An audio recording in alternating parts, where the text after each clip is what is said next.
Muchísimas gracias. Bueno, esta mañana hablábamos de formatos televisivos, hablábamos de cómo reconciliar a la audiencia con el deporte. Y una de las cosas que acometíamos y que abordábamos esta mañana es que están saliendo nuevos formatos, están saliendo nuevas tendencias, nuevas formas de llegar a la audiencia, donde ya el deporte no solo es la retransmisión del deporte, es narrativa, es documental, es series, ahora nos contará Chalo, es branded content, multiplataforma, pero claro, con una audiencia cada vez más fragmentada, todo esto hay que financiarlo. ¿Quién paga la fiesta? Vamos a hablar de qué herramientas existen hoy para financiar esta ambición y cuáles se pueden estar desarrollando para el futuro. Tenemos con nosotros a Rafael Lambea, un experto en financiación estructural, garantías y acceso al crédito. Gracias, Rafa, por estar acá. Gracias. A Fernando de Miguel, que en los últimos años de su vida profesional ha desarrollado una carrera para ayudar al contenido audiovisual a través de los mecanismos fiscales que tenemos en nuestro país. A Chalo Bonifacino, que sobre todo lo que nos va a aportar es la otra parte. Ellos financian, tú realizas, tú desarrollas, pero tienes el problema de que hay que financiarlo. Show me the money.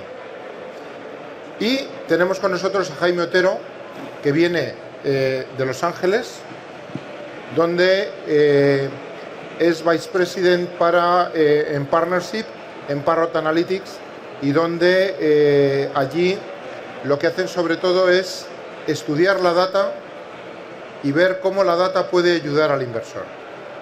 La verdad es que es un honor y yo creo que todo un acierto por quien haya diseñado esta mesa, teneros a todos acá. Creo que vamos a darle una vuelta a todo esto, ¿no? ¿La has diseñado tú, Carlos? Que no he sido yo. No, que va, todo lo contrario. Si además ni siquiera la iba a moderar yo, en absoluto. Yo vengo de suplente, ¿vale? Si estuviéramos en el mundo taurino, vendría de sobrero. Suplente de lujo. Bueno, muchas gracias a todos por venir hoy aquí. Vale. Os comento. Durante años el contenido deportivo se ha financiado por una sola vía: la venta de derechos. Antes todo era más fácil, era todo muy plano. Es decir, había un partido Real Madrid-Barcelona de baloncesto, ¿vale? Lo emitía la 1 o la 2, cuando entraron las privadas, todo el mundo alineado frente a la televisión, ¿vale? Publicidad, en abierto, o luego cuando entró el pay-per-view, ¿vale? Y ya está. Esa era la ecuación, ¿vale? Pero ese modelo no es que se esté transformando, ya se ha transformado, ¿vale? Cada vez más el deporte genera mucho contenido, series, documentales, historias, marcas, y todo eso necesita nuevas fórmulas. Hay algunas facetas de este contenido que pueden ser muy rentables en sí mismas y algunas no. Y unas complementan a las otras, ¿vale? En esta mesa he hecho una breve introducción del currículum de cada uno de ellos, porque si contara todo el currículum, que podéis consultar, por cierto, en la app del Sport Summit Madrid 2025, lo podéis consultar en detalle. Si me detengo leyendo el currículum de cada uno de ellos, se nos ha acabado la mesa, ¿vale? Y no vamos a donde vamos, pero cada uno de ellos podría dar una masterclass sobre lo que vamos a tratar, ¿vale? Y de lo que quiero hablar es de esas herramientas reales, de los modelos posibles y de las oportunidades concretas para quien quiera producir contenido deportivo con ambición, pero no solamente eso. Lo más interesante para mí, quien quiera invertir en esto. Es decir, acá también se puede hacer dinero. Chalo, tú estás al frente de la Liga Studios, donde no solamente se producen los partidos, sino mucho más contenido. Series, formatos, campañas, seguro que nos vas a hablar de alguna que es muy interesante. ¿Cómo ha cambiado la financiación de este contenido deportivo y por qué ya no basta con vender derechos? Bueno, yo no hablaría de que no es suficiente los ingresos por los derechos, ¿no? Porque siguen siendo a día de hoy en la mayoría de las propiedades deportivas un altísimo porcentaje de los ingresos de cualquier propiedad en cualquier deporte.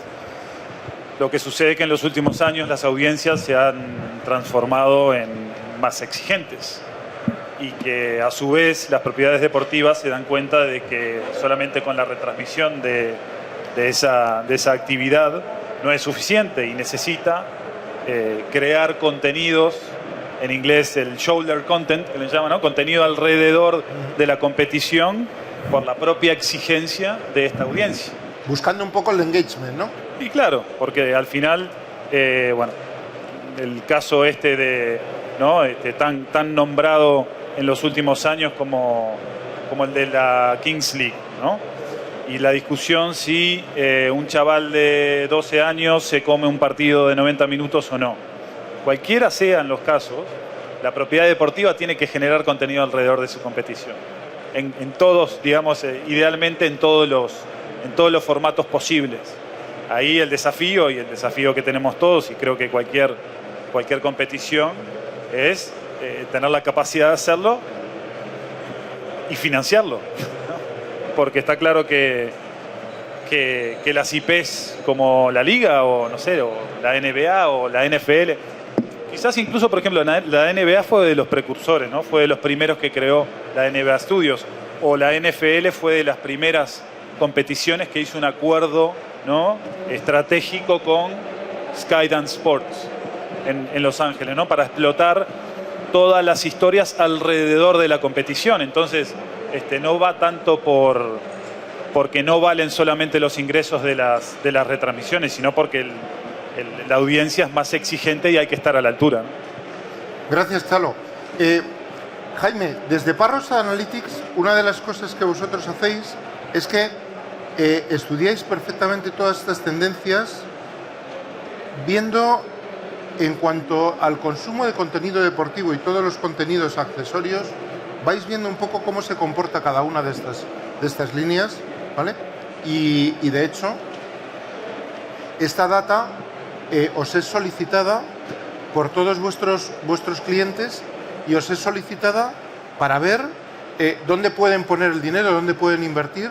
Y de hecho hay una cosa muy curiosa que ahora nos contarás también, porque es un proyecto novedoso, que es que habéis desarrollado o estáis desarrollando y dices, hombre, pues nuestra propia data la vamos a utilizar para poner y situar mejor nuestro dinero, ¿no?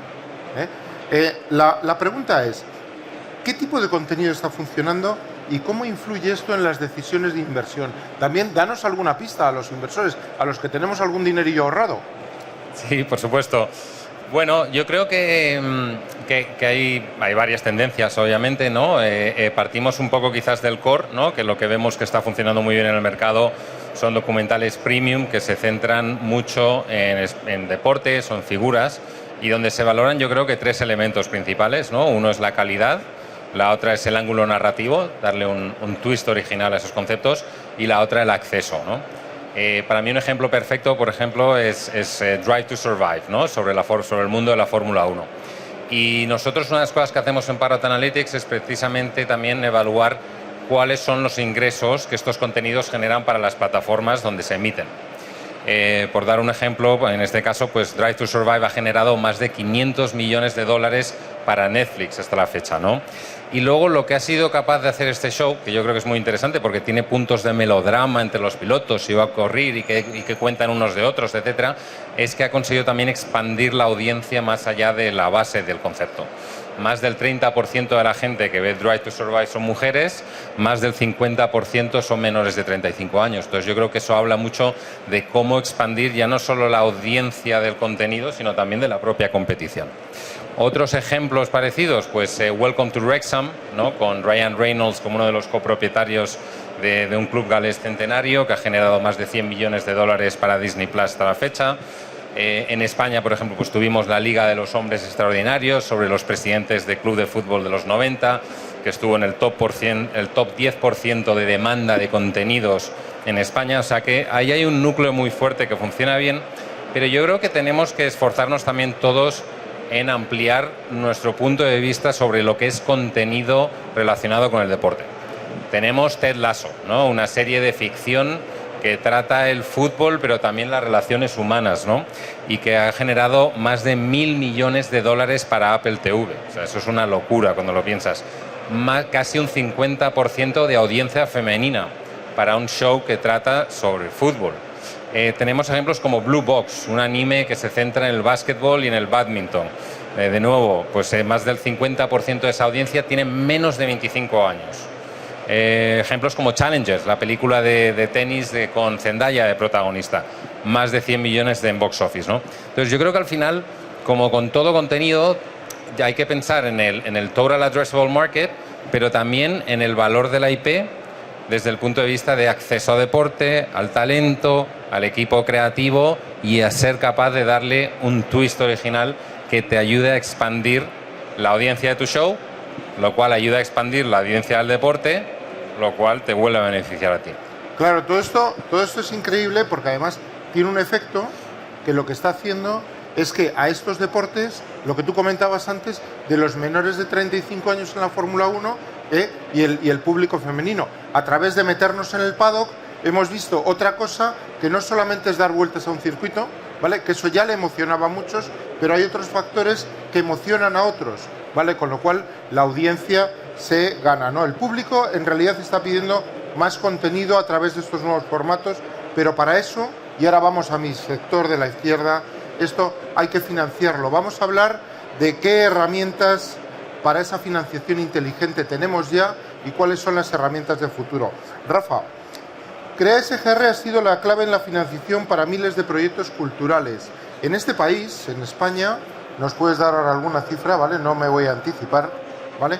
Pero en este país, cuando de este tipo de financiación nadie se preocupaba, nos das ahora también cifras sobre cómo se comporta el sector de la cultura respecto a si es interesante o no es interesante para la banca para financiar, ¿vale?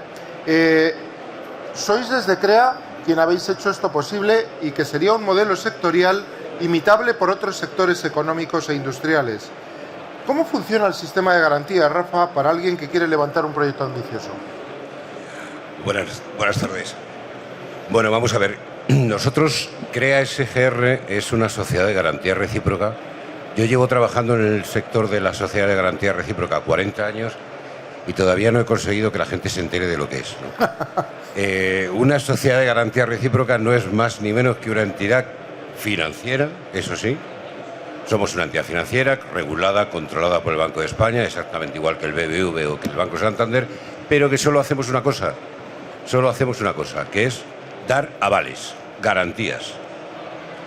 Escuchamos un proyecto y decidimos si ese proyecto nos lo creemos y lo vamos a garantizar ante el banco. Ni siquiera damos préstamos, tarjetas, abrimos cuentas corrientes. Y lo que comentaba Carlos, hace 20 años que empezó el proyecto, fuimos un poquito especialitos porque lo quisimos empezar solamente con el sector audiovisual. Bueno, el sector audiovisual en España era un sector pequeño y con muchísimos problemas de financiación. Bueno, no podéis, no hace falta ser muy listo para saber que una película media puede costar unos 2 millones, 3 millones de euros. ¿Y qué hay detrás de las productoras que financian una película de 3 millones de euros? Pues una pyme con un capital de 3.000 euros. Algo había que hacer. No es normal. La banca no entendía el sector audiovisual. Fuimos avanzando, nos dimos cuenta que el sector audiovisual era un poco pequeño y ampliamos al sector cultural. Y entonces descubrimos que también en el mundo cultural, en el mundo del teatro, en el mundo de la música, pues había una carencia brutal en el mundo de la financiación. Sobre todo en la profesionalización de esa financiación. Efectivamente. En la profesionalización y en el desinterés absoluto que ninguno de los dos sectores le produce a la banca tradicional. La banca tradicional hasta hace muy poco no ha querido saber nada, ni del cine, ni del sector cultural, ni del sector deportivo. Ojo, que es la última pata en la que nosotros hemos entrado. Entonces tenemos 3 patas del sector productivo español, deporte, cultura y audiovisual, abandonadas, sin ninguna posibilidad, apenas, por el conocimiento de alguien, por la amistad, pero con unas posibilidades de financiarse muy pequeñas, y una herramienta que es una sociedad de garantía recíproca con una parte pública importante, no del todo pública, pero una parte importante, con unos accionistas que no están buscando solamente la rentabilidad económica, sino que lo que buscan es potenciar un sector. Y entonces creamos este producto, esta sociedad de garantía recíproca, este mecanismo, este instrumento que ha sido pues fundamental ahora mismo para el desarrollo, para la financiación del sector audiovisual en muchas, bueno, sí, no sé si alguien ve algo de cine Rafa, español. en estos 20 años, ¿cuántos proyectos habéis financiado y por qué importe? Pues mira, ahora mismo, fecha de 2024, ya hemos superado los 10.000 proyectos y estamos cerca de superar los 2.000 millones de euros. Pero también las cifras, porque esto es exponencial absolutamente. ¿Cuánto habéis hecho en proyectos y en financiado en el último año?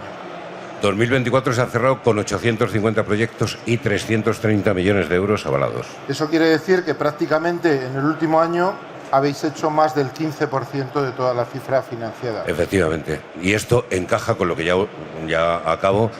Lo que he dicho antes, el sector bancario no estaba interesado en absoluto en ninguno de estos sectores, pero algo ha cambiado. El sector audiovisual, el sector cultural, el sector deportivo está transformando el modelo productivo español y la banca empieza a entender que este es un negocio que puede ser muy interesante. Vamos con Fernando. Fernando, un tema que para mí resulta muy interesante es que, bueno, bien, hay que llegar a CREA, hay que llegar a la banca, pero cuando tú estás hablando desde cero y estás hablando de empresas que son pequeñas a la hora de desarrollar este contenido, no a lo mejor tan grandes, aunque luego a lo mejor Chalo nos dice, oye, que la Liga Estudios tampoco es tan grande, no sé ahora qué nos dirás, pero desde estas pequeñas empresas, cuando tienes que llegar a un banco, tienes que llegar a armar a un proyecto, tienes que presentarlo y tienes que financiarlo, no es tan fácil y tampoco hay tanta expertise. Tú has ayudado a financiar más de 200 proyectos estructurados, ¿vale? ¿Qué papel están jugando hoy los incentivos fiscales para financiar el contenido deportivo? ¿Hay suficientes incentivos? Hay en muchos otros sectores. ¿Y se están aprovechando bien o estamos solamente en fase de inicial, en fase... ¿Cómo estamos? Hola, buenas tardes. Bueno, lo primero, una pequeña introducción sobre qué aportan los incentivos fiscales a la industria de producción de contenidos y obviamente también de contenidos deportivos. Decir que los incentivos fiscales, que los recoge la legislación española desde hace más de 12 años, lo que permiten es canalizar ayuda pública de manera indirecta a la industria cultural, a la industria de producción de contenidos. Algo relevante es que el contenido que genera incentivo fiscal no es cualquier contenido. Una retransmisión deportiva no lo es, un programa que comenta la Liga el domingo por la noche no lo es. El contenido audiovisual que genera deducción fiscal es aquel que se puede fijar en un soporte y comercializarse internacionalmente, básicamente largometrajes y series sobre el mundo deportivo. Todos los documentales que estamos viendo de figuras deportivas, de eventos deportivos como los que comentábamos, por el hecho de producirse generan una deducción fiscal. Una deducción fiscal es que por cada euro que yo gasto genero un crédito fiscal. Ese crédito fiscal lo puedo aprovechar como productora o hay mecanismos en la legislación fiscal que permite trasladar ese crédito fiscal a terceros para que esos terceros me den a mí el dinero productora y sea una de las piezas que arman el plan de financiación. Con este mecanismo se puede financiar dependiendo de qué zona fiscal estemos hablando, porque en España, aparte de una fiscalidad común, hay algunos territorios con fiscalidades especiales, pero se puede estar financiando desde un 25 hasta un 60% del coste de producción de una película. Esto obviamente es una pieza esencial en cualquier proyecto de producción de contenido que se plantee cualquier productora. a día de hoy, a la pregunta que me hacías, Carlos, yo creo que prácticamente la totalidad de las productoras en España son conscientes de esta herramienta de financiación y hacen uso de ella.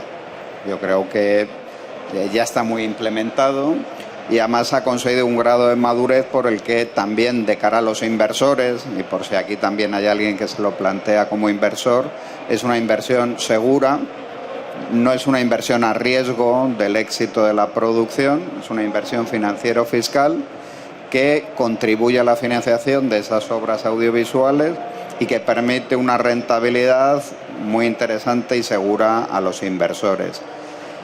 El panorama ha cambiado bastante en los 2-3 últimos años y tanto por el lado de los inversores como de las productoras hay un conocimiento suficiente como para que sí que hay una cobertura a día de hoy de esas necesidades. Gracias, Fernando. Claro, tú nos hablas de inversiones que gracias a cómo están estructurados esos mecanismos y además a la ayuda de actores como sois vosotros aquí en este proceso, son inversiones bastante seguras, tienen una rentabilidad que es apreciable.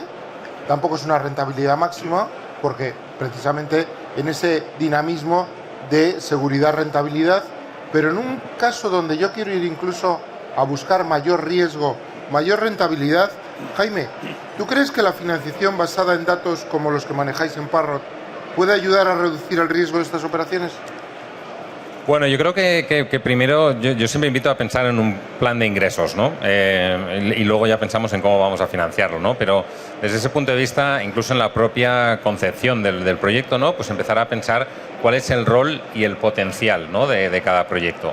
Pues para distintas plataformas de streaming, qué potencial tienen para adquirir suscriptores, retener suscriptores, añadir horas de visionado, que es particularmente importante para plataformas ahora que hay modelos híbridos, también con publicidad y también obviamente pues para el lineal tradicional, ¿no? Luego también el potencial del contenido para viajar internacionalmente y la habilidad también para explotar ventanas secundarias. Ok. Si nos vamos a un modelo tradicional, digamos, de streaming originals, llega Netflix, se enamora de tu proyecto y te lo compra como propio, ahí lo que estamos haciendo es eliminar el riesgo financiero, porque te van a financiar el proyecto y te van a dar un margen industrial que está capado. Cuando nos alejamos de este modelo y empezamos a entrar ya en un territorio de más riesgo, la gran mayoría del contenido se está financiando con una mezcla de ventanas, de subvenciones, incentivos fiscales, como los que comentaba Fernando, de financiación propia o de terceros, y luego también de partnerships con marcas, ¿no? Que ahí yo siempre invito, pues lo primero, a que la propia competición trate de participar, porque va a haber ahí un beneficio implícito para ellos, pero también a entender la afinidad de la IP original, la competición, tu contenido, el talento que incluyes y las marcas. Y a partir de ese mapa de afinidad, que es algo que nosotros hacemos mucho para distintos clientes, se pueden identificar oportunidades de alianza y de colaboración con distintas marcas que te ayuden también a cerrar ese gap, ¿no? Entonces yo creo que es una mezcla de factores que hay que tener en cuenta desde el principio mismo del proyecto, ¿no? Porque lo vas a tener que ir comunicando a todas las partes que estén involucradas.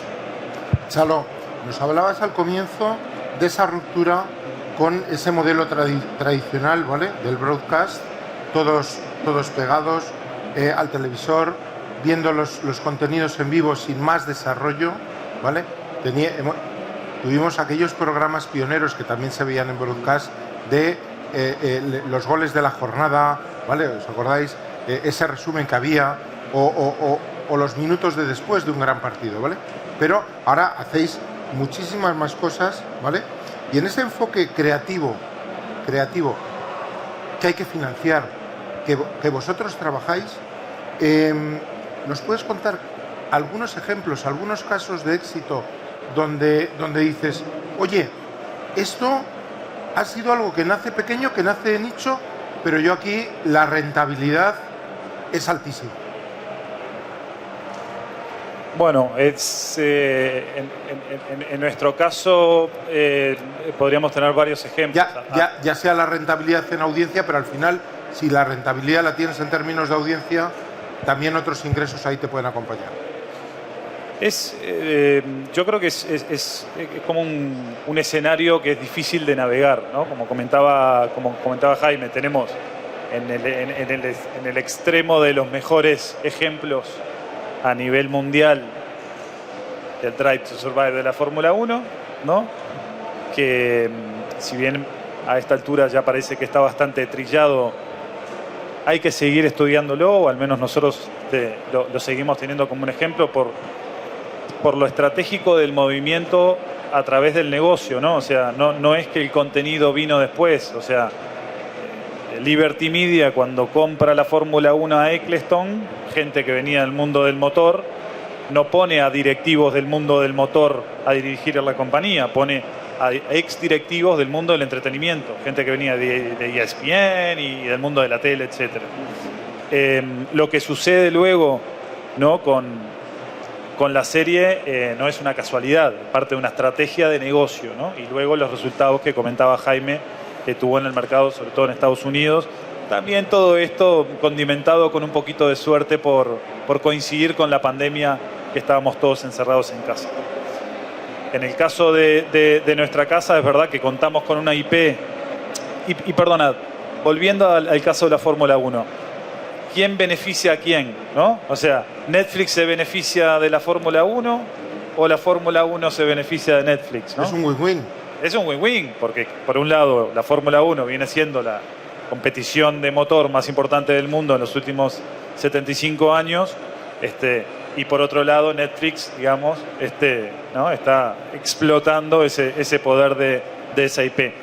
Nosotros desde la Liga creemos que contamos con una IP muy potente, no solamente a nivel del fútbol, sino a nivel general en el mundo del deporte, y nuestra estrategia de negocio, que tiene un componente de estrategia de contenido, intenta, digamos, ir en la línea a la estrategia de Liberty Media, ¿no? Porque no es solamente darle contenido, shoulder content a esa audiencia que ahora necesita estar conectado y tener varias pantallas al mismo tiempo, y que ya no le vale solamente un partido de fútbol, sino que además tenemos que seguir construyendo la marca, porque no solamente, digamos, con buenos jugadores en una liga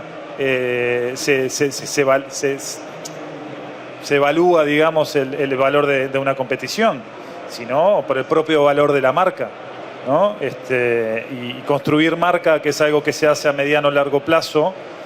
Nosotros estamos más en ese ámbito que en el de buscar quick wins, ¿no? Que sean rentables, que también, por supuesto, esto es un negocio, pero más mientras construimos marca a mediano o largo plazo. Totalmente. Fernando, Salo nos está hablando de algunos... Los ejemplos que ha puesto no son ejemplos locales, son ejemplos internacionales, son ejemplos globales, es decir, con impacto global, con canales como Netflix, que tiene un impacto absolutamente global. Si en España, y ya lo hemos demostrado en otros ámbitos del audiovisual, nuestra creatividad, nuestro talento permite crear y desarrollar contenidos muy interesantes. Y desde este país podemos hacerlo, y podemos hacerlo para que tengan una proyección global. Ahora, mi pregunta es, ¿crees que actualmente estamos preparados, tenemos los mecanismos preparados y son suficientes para recibir inversión extranjera en aquello que nosotros podemos producir, crear desde acá, desde nuestro país, y que esto, gracias a esa inversión extranjera, que será de mayor, o previsiblemente será mayor, al final podemos ser un hub que desarrolle contenido de ámbito global, ¿vale? ¿Y qué nos falta para profesionalizar la inversión a gran escala? Bueno, desde el punto de vista, os vuelvo a decir, mi punto de vista es el de la producción del contenido vinculado a cine o a series de televisión, no tanto el de los programas, las retransmisiones, etcétera, ¿no? Bueno, pero basado en tu experiencia... Sí, no, desde ese punto de vista, España es un país que es atractivo porque tiene talento, porque tiene medios, porque tiene infraestructuras muy potentes, pero para atraer una producción de una figura internacional o de un proyecto internacional a un determinado país, el tema de las ayudas públicas es algo decisivo. Entonces, en ese sentido, la producción a nivel global mira mucho a qué país es al que dirige los recursos para una determinada producción en función de un retorno sobre el soft money, ¿no? Sobre ahora mismo España está muy bien posicionada a nivel internacional en el tema de incentivos fiscales como para ser un país con un gran atractivo. Lo que hay que reforzar es una estructura que no dependa tanto de esa existencia de incentivos, sino que si esos incentivos fueran mayores en otro país o disminuyeran en España, lo que aportamos en cuanto a talento, medios, infraestructura, sea suficiente como para mantenerse en el tiempo. Y yo creo que estamos bien en esa línea. O sea, que España es una potencia a nivel de contenidos internacional. Es verdad que en los últimos años el hecho de las ayudas fiscales suponen un incentivo para terceros países venir a España. Y yo creo que sí que se están sentando las bases como para que, aunque eso no fuera así a medio o largo plazo, sigamos siendo un referente para la producción. Muy bien, muy bien. Es decir, es interesante invertir en lo que hacemos en España. ¿Perdón? Es interesante invertir en lo que hacemos en España. Sí, sí, sin duda. El nivel de calidad de la producción en España es competitivo a nivel global, clase A. Rafa, en Crea SGR habéis sido visionarios en imaginar cómo ha sido en los años futuros la financiación del sector creativo cultural y particularmente del audiovisual. ¿De acuerdo? Es decir, no solamente habéis sido pioneros, sino que de alguna manera cómo han sido esas tendencias de desarrollo estructural de la financiación lo habéis promovido. Habéis contribuido a que se arme y se estructure de una determinada manera. En ese sentido, yo te quería preguntar, y la pregunta es verdad que la hacía en base a modelos antiguos de planificación estratégica, te iba a preguntar, ¿cómo ves en los próximos 5 años? Yo creo que es un horizonte demasiado grande. ¿Cómo ves en los 2 o 3 próximos años que se va a estructurar la financiación en el sector deportivo? ¿Van a haber fondos, van a haber plataformas, van a haber mecanismos públicos? ¿Qué es lo que tú ves que va a mandar en la financiación del contenido deportivo? Hombre, no hay más que ver cómo está cambiando todo, ¿no? En tan poco tiempo, lo que decías tú. Hablar de 3 años... Bueno, perdona. Hablar de 3 años es como hablar del futuro ya imperfecto. Nosotros, por ejemplo, lo estamos detectando en el mundo tan claro como el del documental sobre una determinada figura deportiva. El mundo del documental, a lo largo de la historia del audiovisual, ha sido un mundo que iba destinado al cajón y a ser emitido en la 2 a las 2 de la mañana, ¿no? No había mucho más recorrido para un documental, aunque ha habido excelentes documentales, pero no había mucho más.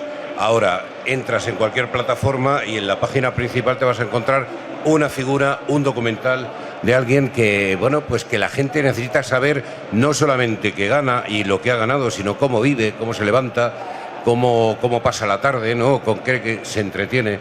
Eso está cambiando absolutamente toda la visión. Lo estamos viendo también en las estructuras de las películas, en los guiones de las películas, es decir, el límite entre el deporte, la cultura, el audiovisual, cómo se mezcla todo. El ejemplo de Fórmula 1, ¿no? Es un ejemplo claro donde ya los límites nadie sabe dónde ponerlos, dónde está la sociedad del ocio, dónde acaba la cultura, empieza el deporte, el tiempo que estamos consumiendo como trabajadores que terminamos nuestra jornada laboral y tenemos una cantidad de horas que podemos decidir utilizarlas o bien en el teatro o utilizando, consumiendo películas, yendo al gimnasio, viendo deporte. Todo esto es una mezcla que está, desde luego, transformando absolutamente todos los contenidos. Y, hombre, yo me atrevo a decir que el futuro es bastante optimista para el sector. Muy bien. Sí, lo que tú dices, ¿no? El consumo de esos contenidos, que incluso se produce en muchísimos ámbitos, múltiples plataformas, múltiples entornos, ¿vale? Y que todo eso hay que desarrollarlo, hay que financiarlo. Jaime, el Big Data, el Data Analytics, ¿puede anticipar qué tipo de contenido vale la pena financiar? Estamos aproximándonos a modelos predictivos. A ver, los modelos predictivos, yo cuando hice el MBA tenía un profesor de finanzas que no sé si recordáis que había una competición que publicaba uno de los diarios económicos españoles sobre todo, donde todos los años hacían una competición para que tú eligieras una cartera de fondos de inversión, ¿vale? Y en función de cómo se habían comportado en la realidad, ¿vale? Al final tenías un winner y tenías, bueno, pues él decía, mira, esto es tan fiable como que yo todos los años a mi hijo, el que ya ha cumplido 12 años, tenía varios hijos, dice, el que ya ha cumplido 12 años, todos los que han cumplido 12 años, les pongo a elegir esta cartera de fondos. Dice, y siempre quedan en la mitad de la tabla. Ni los mejores ni los peores. O sea, que te quiero decir que muchas veces con la inversión lo que es fiable luego se tiene que materializar. Tú puedes hacer previsiones, pero luego hay que llevarlo a la realidad. Pero ¿de qué manera nos puede ayudar a lo mejor el Big Data en eso? Lo primero, estoy 100% de acuerdo con lo que has dicho, ¿no? Porque va a haber, o sea, uno de los puntos clave y que es muy difícil de predecir es la calidad de la ejecución, ¿no? O sea, eso al final pues son los equipos creativos y ahí pues no entramos tanto. Pero sí que esos modelos de Big Data ya existen. O sea, ya son modelos aplicados por los streamers. Nosotros trabajamos con varias plataformas y precisamente lo que nos piden normalmente, porque suelen tener una buena idea de los datos de sus propios usuarios, pero lo que nos suelen pedir son datos del valor y de las audiencias, de la IP, de la temática y del talento que mejor casa con esa temática. Volviendo un poco al tema de la Fórmula 1, pues nosotros trabajamos con Apple TV precisamente asesorándoles en el proyecto de película de Fórmula 1, ¿no? que van a sacar, me parece que dentro de un par de semanas. Hacemos algo parecido con Amazon Studios también, etcétera. Otro ejemplo que me parece muy interesante, yo no sé si aquí utilizáis o suena la plataforma Masterclass, que es como para de cursos, etcétera. Son también clientes nuestros y en este caso lo que o bien ellos nos vienen a preguntar, oye, ¿quién sería el mejor atleta para hablar de mindset ganador? O nos vienen a decir, oye, vamos a hacer algo con Steph Curry, debería estar hablando de técnica de tiro o de ética de trabajo, ¿no? Pues todas esas decisiones ya tienen esa influencia de datos y no es decir es mejor A o es mejor B, sino cuantificar o estimar al menos el impacto de esas decisiones, ¿no? Recientemente, por ejemplo, pues ayudamos a la NBA o a la Liga Saudí de Fútbol a entender cuál es el valor de la competición y sus derechos audiovisuales. La NBA porque está vendiendo parte de esos derechos a plataformas de streaming, la Liga Saudí porque está obviamente en crecimiento. Y al final eso son modelos en los que tú estás calculando la demanda de los jugadores, los equipos y la competición. Y esos son millones y millones de data points que pasas, ¿no? Y que se procesan. Obviamente pues también entra mucho machine learning y entra mucha AI para determinar esos estimados y también informar las estrategias de comercialización y de distribución óptimas para cada contenido. A mí, en vuestro caso, Jaime, una de las cosas que más atractiva me ha resultado siempre y particularmente en los últimos meses ha sido que vosotros no solamente proporcionáis vuestros buenos datos a todos estos clientes que comentas, que no sé si se puede hablar de ello, tú me dices ahora, ¿vale? Sino que os habéis dado cuenta que vuestros propios datos os pueden servir a vosotros para posicionar vuestras inversiones, ¿no? Y en ese sentido estáis intentando desarrollar una nueva línea de negocio, ¿no? Sí, lo que dices en las líneas generales es correcto. Nosotros una de las cosas que ha ocurrido de manera orgánica en que muchos de nuestros clientes, productoras potentes, nos han venido a pedir apoyo de datos de punta a punta, ¿no? Pues desde entender para cubrir todo el ciclo de vida del contenido, ¿no? Desde entender digamos, las tendencias macro, el desarrollo de los proyectos, entender la IP, el packaging, el talento, a quién venderlo, por cuánto venderlo, los derechos secundarios y luego la transformación de esa IP en otro contenido. Y a cambio de eso, pues ya ha ido saliendo un poco orgánicamente que cada vez nos ofrecen más ser partners, coproductores y equity holders dentro de esos proyectos. O sea que de alguna manera, para nosotros obviamente hay unos costes asociados, esa es nuestra inversión y de alguna manera pues estamos haciendo nuestro propio trabajo de decidir en qué proyectos y en qué proyectos no invertimos aplicando, digamos, todo lo que hemos ido cacareando como buenos parrots en la industria, ¿no? Genial. Chalo, de los que estamos en la mesa, aquí en lo importante, que es el contenido, el único que crea contenidos eres tú. No, y Jaime, tenemos que hablar ahora. Vais a hacer un partnership. Sí. Bueno, el área de networking está aquí al lado, podéis reservar una mesa y ahí hacéis el business. Pero dicho eso, y que ahora vais a hablar, acá a mi izquierda tenéis representado al sector financiero. No está todo el sector financiero, me falta la banca, me faltan los fondos de inversión, pero tienes aquí a alguien que arma proyectos, alguien que los financia a través de garantías. Hay muchos más mecanismos financieros. Carta a los Reyes Magos, es decir, tú quieres crear mucho contenido, quieres desarrollar muchísimo contenido deportivo. ¿Qué le tenemos que pedir al sector financiero para que te ayude, para que te apoye? ¿Qué le pedimos? Bueno, lo primero sería flexibilidad, ¿no? Porque los tiempos que corren tomar nota. Lo necesitan. Y creo que es algo que ya es sabido en el mercado, que los modelos mixtos ya no es el futuro, sino que es la realidad para financiar cualquier proyecto audiovisual. Y luego, bueno, un poco de coraje, ¿no? Así como, por ejemplo, la Liga tuvo el coraje de coger el toro por los cuernos, ¿no? De hablar de los temas complicados como el racismo en el fútbol, como la homofobia en el fútbol, como el bullying en los colegios relacionados al fútbol, como los cánticos de odio. Digamos, nosotros estamos haciendo, como empresa participada de la Liga, un trabajo complejo, muy delicado, de hablar de temas que no mucha gente se anima a hablar, ¿no?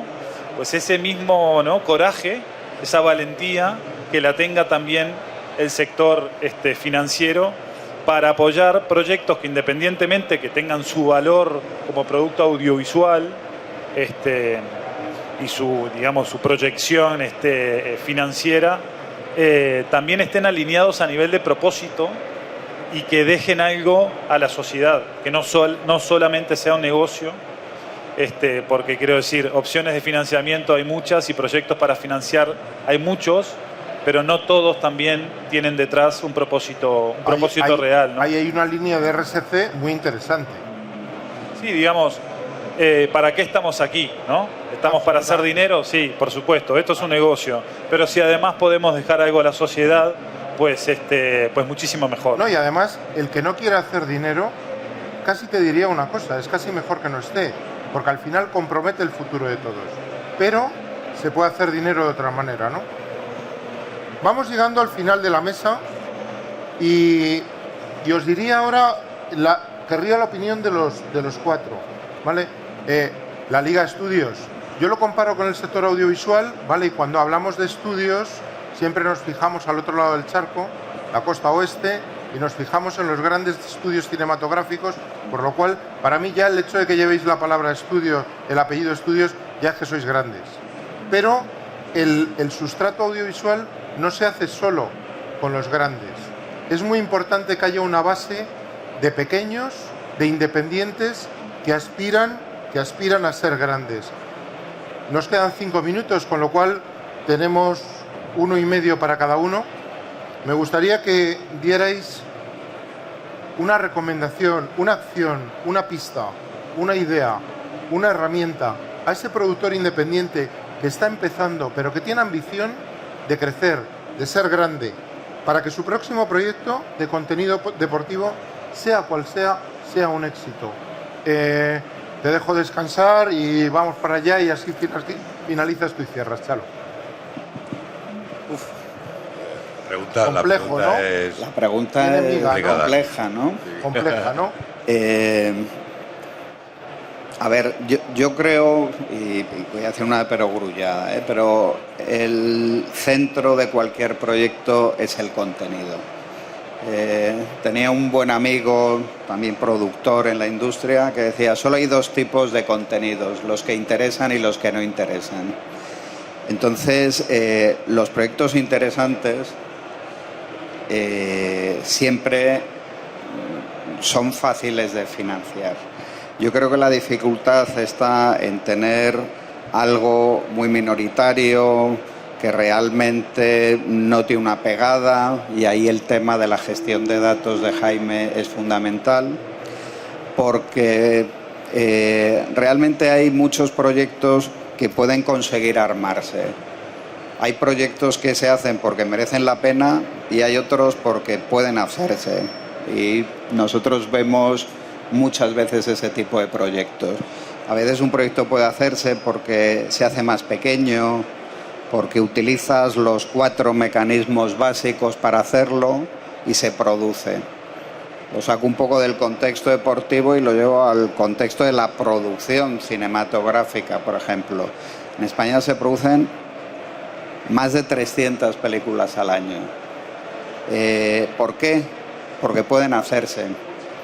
Pero realmente yo creo que el foco hay que ponerlo en las cosas que merecen la pena.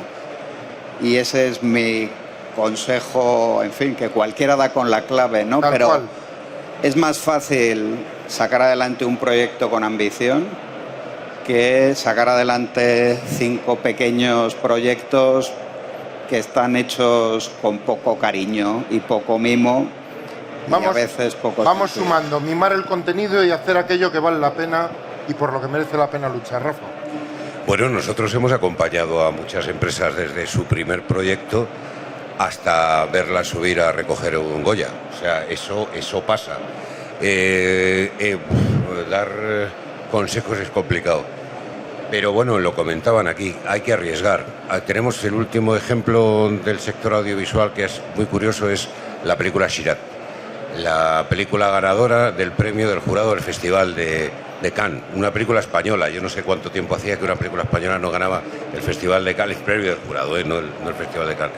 Bueno, ha creído en el proyecto, ha esperado el tiempo necesario, él quería contar esta historia que ha llegado, que ha encajado y que lo ha sacado adelante. O sea que aparte de hacer las cosas bien, aparte de apostar, sobre todo desde el punto de vista financiero, lógicamente no hacer ninguna locura, tener muy claro qué es lo que quieres contar y apostar.